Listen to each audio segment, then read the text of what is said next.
It's important to have the skis in the ski rack for our safety, and also important to have them pointing backwards.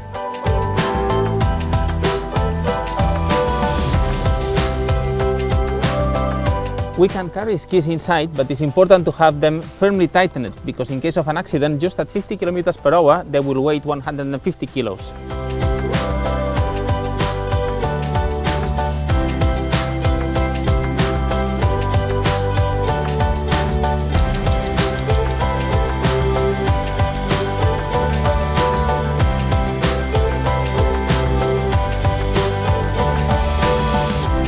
We have a lot of weight inside the car, so all the movements with the steering wheel have to be smooth in order not to have this inertia make lose control of our car.